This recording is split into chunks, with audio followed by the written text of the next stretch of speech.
Night does not fall, it lowers like a blade. Volga River, 922 CE. Smoke clings to the reeds, drums throb against the water, and a tense linen wall flickers with the shadows of 6 men and 1 girl whose breath is already half borrowed. What Vikings did to the wives of defeated enemies was unspeakable, the chroniclers would say in careful ink, and what they could not write the wind still carries. Salt, ash, mead, and the small animal sound a human throat makes when the rope bites down. An Arabai peers through the woven slit, a hand stokes coals, a blade warms. Somewhere outside a ship waits to be turned into fire. He will not record her name, but he will record the system. At first light the river is a corridor of mist. Oars dent the fog in clean pulses, and along the bank villagers kneel, wives, daughters, sisters, faces turned to the longships with the oar men reserved for gods they cannot bargain with. The steel is bright. The orders are simple. Separate the living by their future. Young in one row, strong in another, the sick to the earth.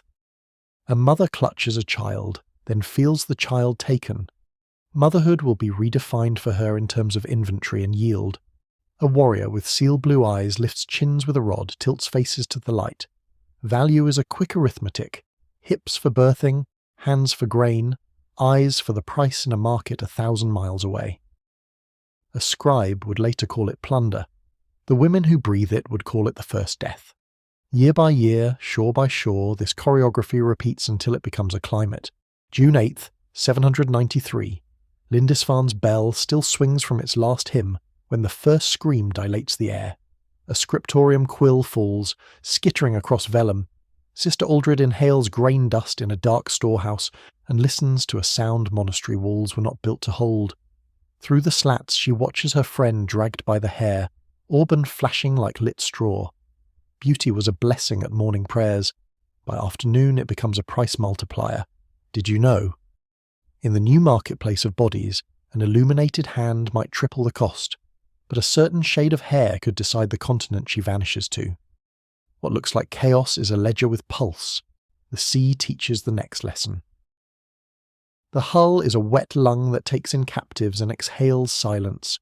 40 women in a space meant for 20, learning the ship's ribs the way a child learns a lullaby, by ear, by bruise. The first days there is no food. Water arrives only in the language of waves. Even thirst is managed. Lick the salt from the plank where 100 other tongues have licked. The visits begin. Some footsteps mean counting. Who belongs to whom when the shares are carved?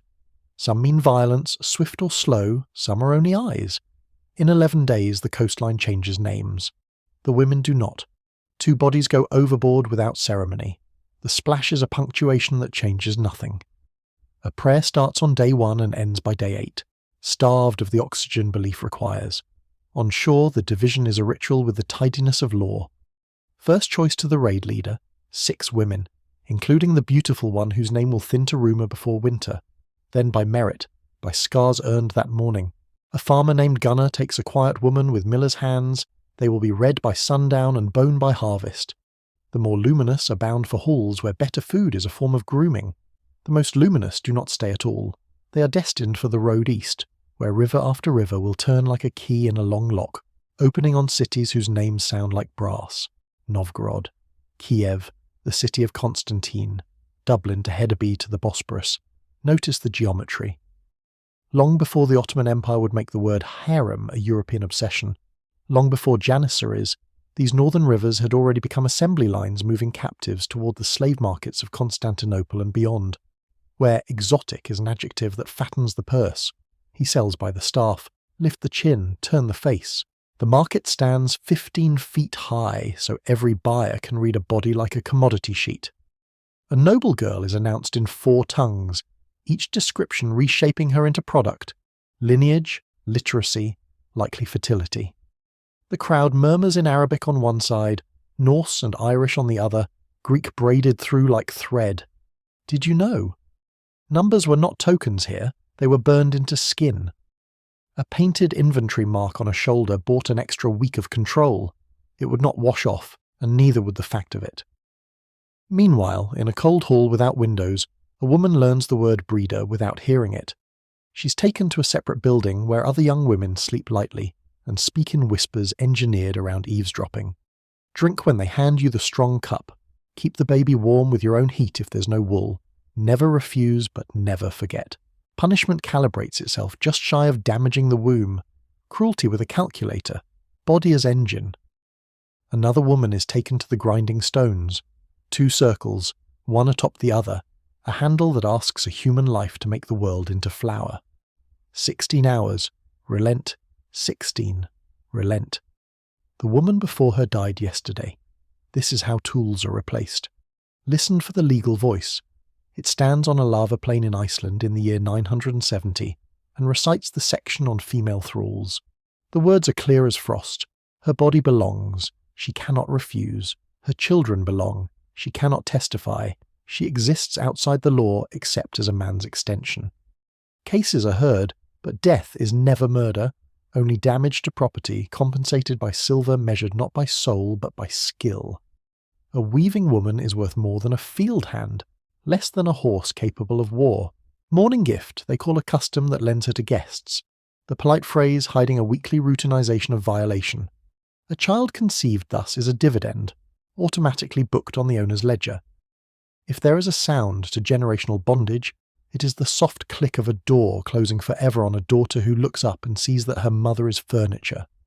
A 7-year-old, blonde like the man who owns her, learns the word thrall in the shove of a blacksmith's daughter who will not play with an object. The grandmother remembers Scotland like a dream told too often. The mother remembers only the remembering. The granddaughter cannot imagine a world in which her hands do not belong to someone else. Did you know? Modern DNA studies on Iceland still show the shadow of this arithmetic. Male lines heavily Scandinavian, female lines overwhelmingly Celtic. Proof written not in sagas, but in cells.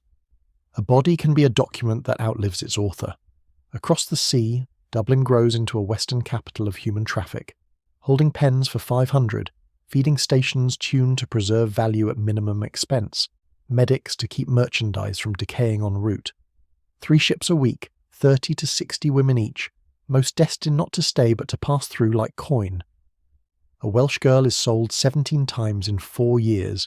With each sail she is taught a new handful of words until language itself becomes shackles, enough to obey, never enough to belong. In Kiev the river determines the next horizon. In the Golden Horn, buyers debate whether educated hands or unbroken hymens bring a better long-term return. A clerk invents a kind of credit so a lord can buy 5 and pay after harvest. Another clerk invents insurance for the winter crossings.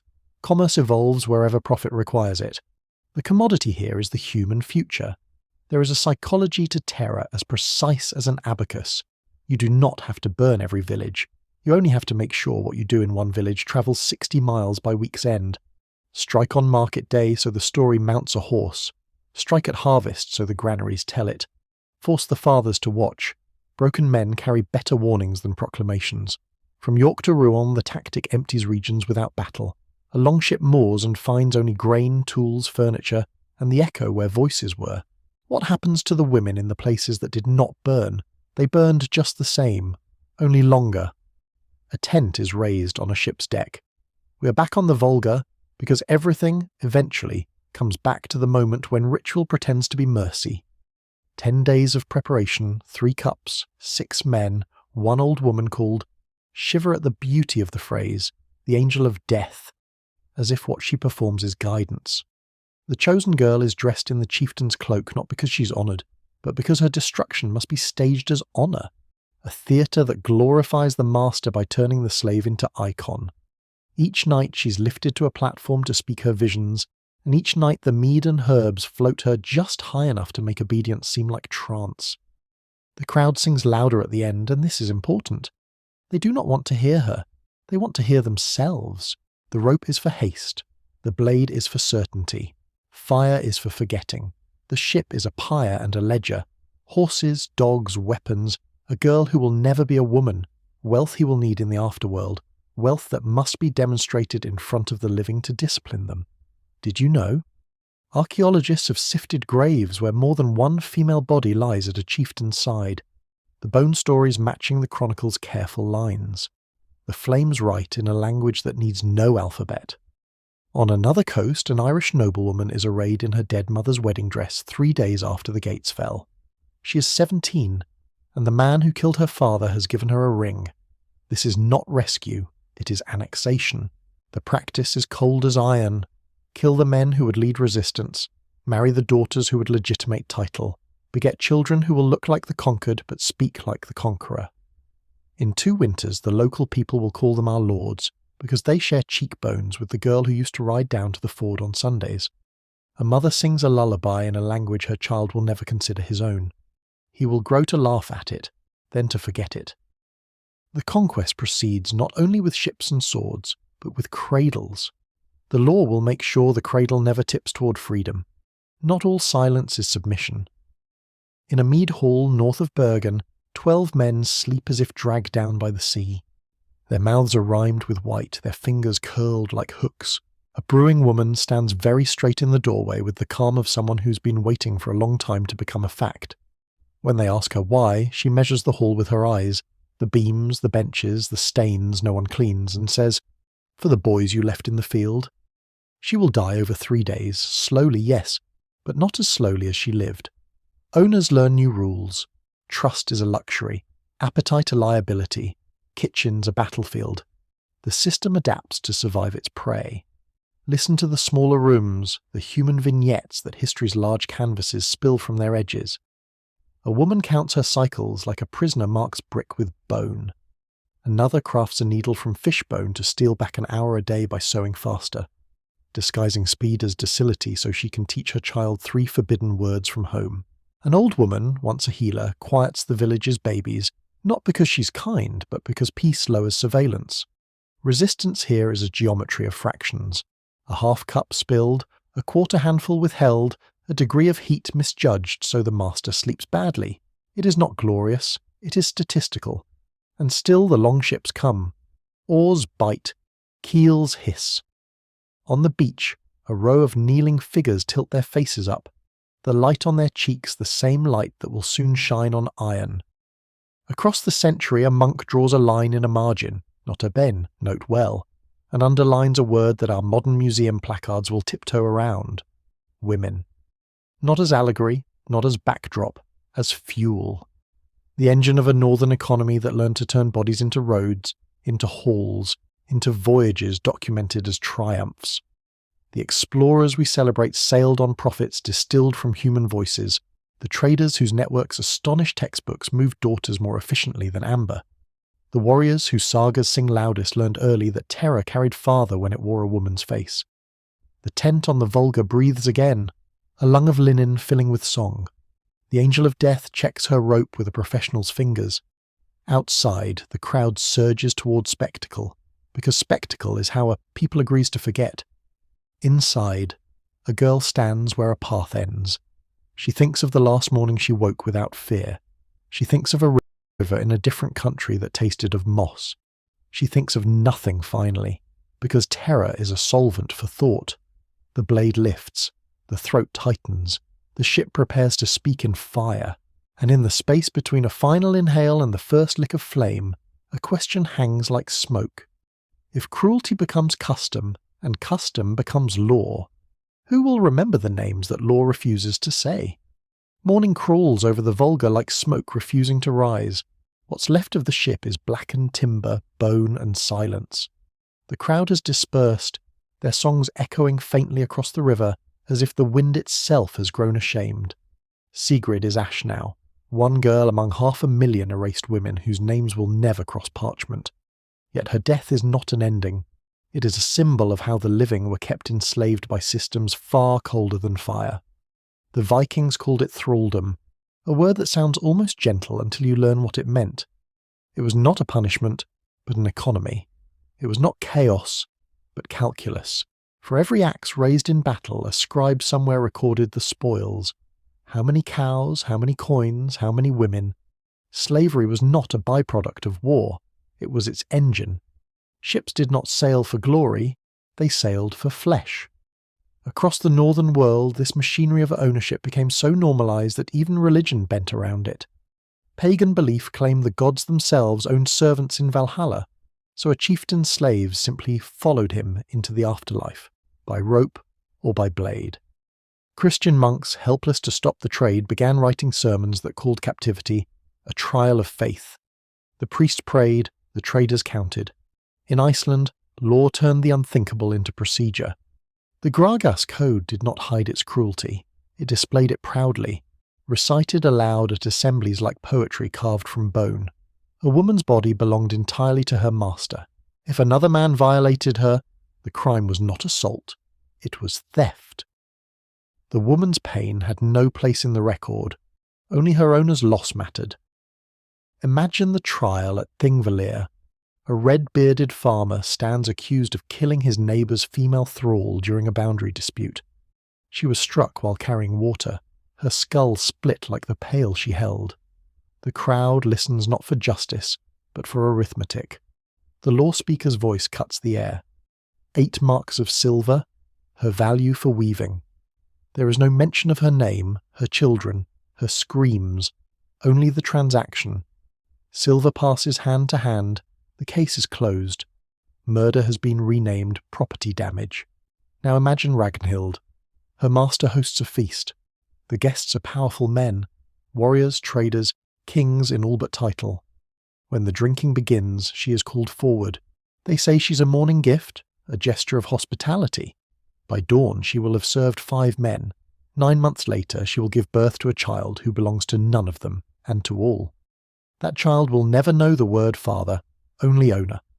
The Viking world wrapped this violence in ritual. Women were not simply violated, they were transformed into resources.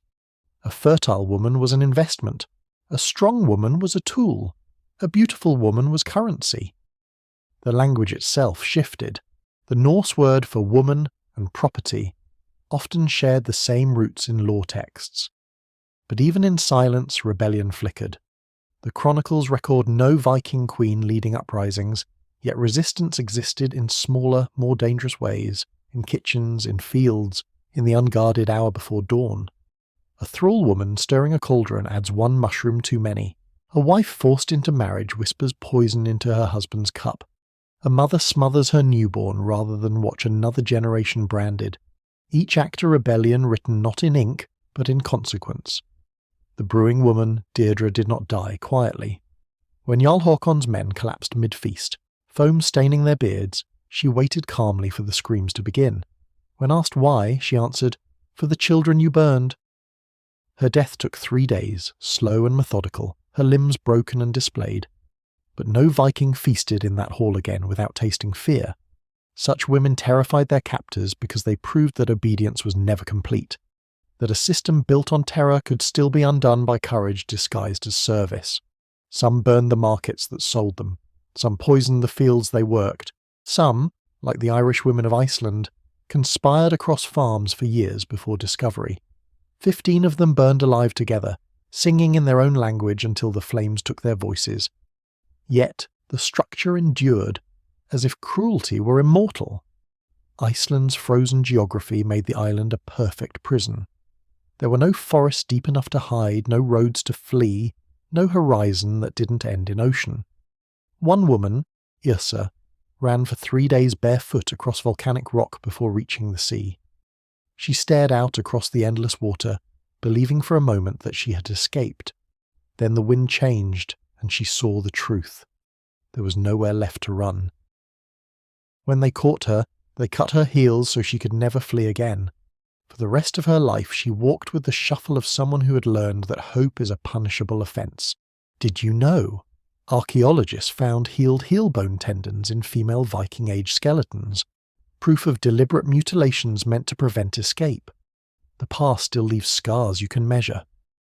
And so the generations continued, women raising children who had never belonged to them, teaching them to smile at the men who owned them, to work until their bodies broke, to never speak their mother's tongue.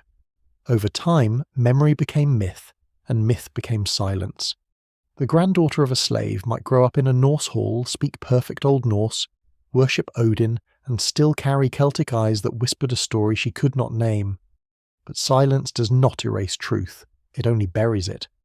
Modern DNA has dug it up again. Iceland, Norway, the Orkneys, all carry the same haunting arithmetic. male lines overwhelmingly Norse, female lines overwhelmingly Celtic. The explorers and conquerors of the North built their civilization not only on timber and iron, but on the bodies of the women they enslaved.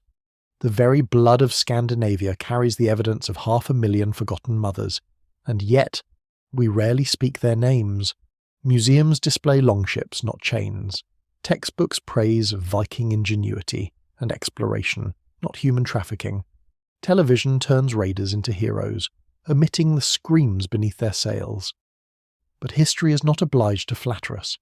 It remembers what we choose to forget. Somewhere in that silence Sigrid still burns. Somewhere the angel of death still hums over coals. Somewhere the crowd still cheers as smoke rises, pretending not to hear what the fire consumes. Every longship we admire carried women in its hold. Every coin minted from silver raided on foreign shores was paid for with a woman's labour, her body, her blood. Every saga that sings of glory is written atop an unmarked grave. The next time you hear the word Viking, remember what it truly meant. It meant empire built on agony, exploration fueled by enslavement, adventure financed by human flesh. History calls it the Viking Age. For 500,000 women, it was the end of theirs. Pause. The ship's ashes drift on the water, mingling with the mist. The wind carries them east, toward the same rivers that once bore chained women to markets they would never return from. The water forgets nothing. It remembers the songs, the screams, the prayers, the silence. And when you stand before a Viking ship in a museum, polished wood, perfect lines, golden light, remember that you are standing before a coffin built from women who were never buried. Because history only ends when we stop listening.